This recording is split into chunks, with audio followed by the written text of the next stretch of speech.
Hey, family, pray that all is well with you. I just wanted to take a moment to drop in and share with you what was and still is an amazing moment that I had with God, just in my personal devotional time last week of just reading was early in the morning, and again just my devotional time just in the Word.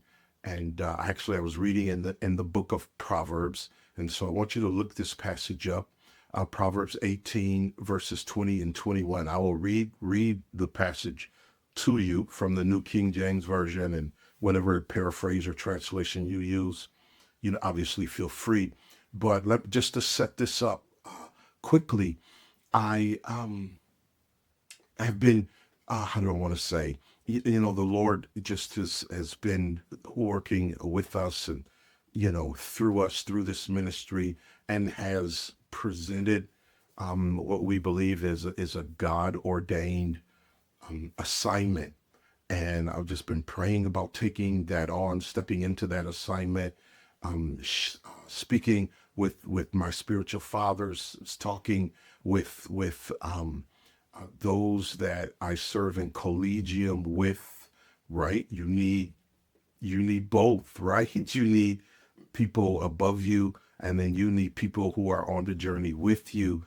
And oftentimes they're a godsend, and great wisdom comes through that source. So I'm praying about it, talking about it, and the whole 9 yards, just trying to, find out, okay, yes, is this really God? And then really determining what I want to do, right? Because we have the option to say yes or no. We really do. We really do. I mean, you can poo poo me and oh, that's bad, but we have the option to say no and or to opt out.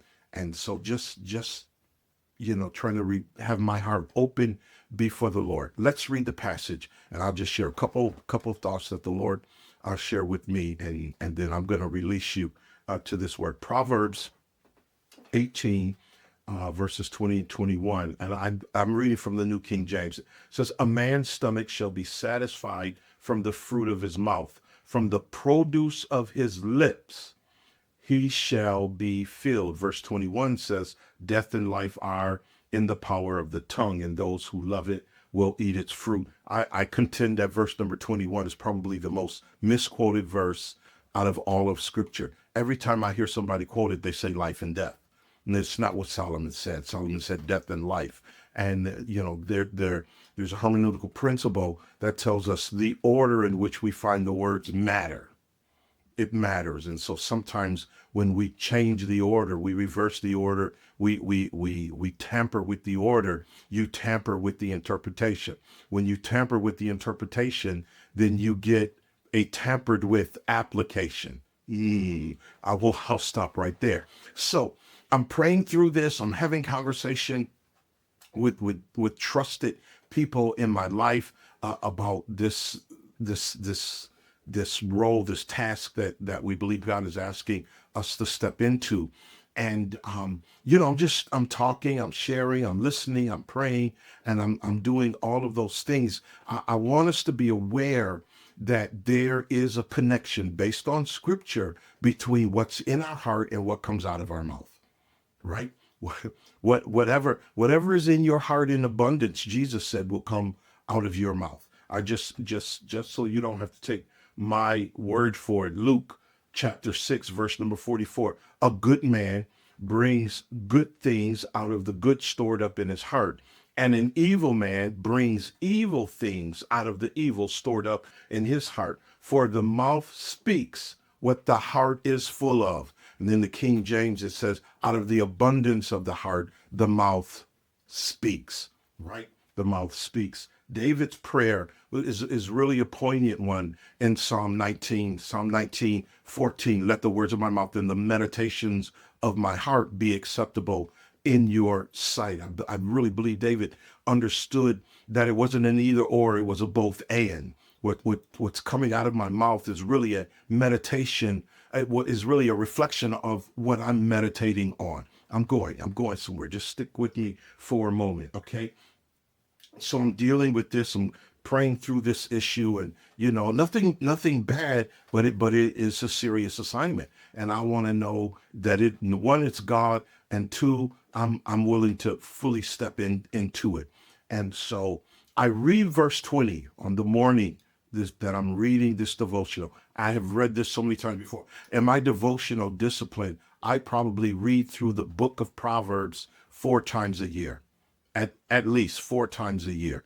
I read through the book of Proverbs. And so I know I've read this verse before, but verse 20, when I read that, God quickened in my spirit. And he said, I want to remind you that your words go to work long before your hands do. That pause was not a dramatic pause. That was a Selah moment. That it doesn't matter the situation, the circumstance, or the people you're dealing with. What comes out of our mouth goes to work.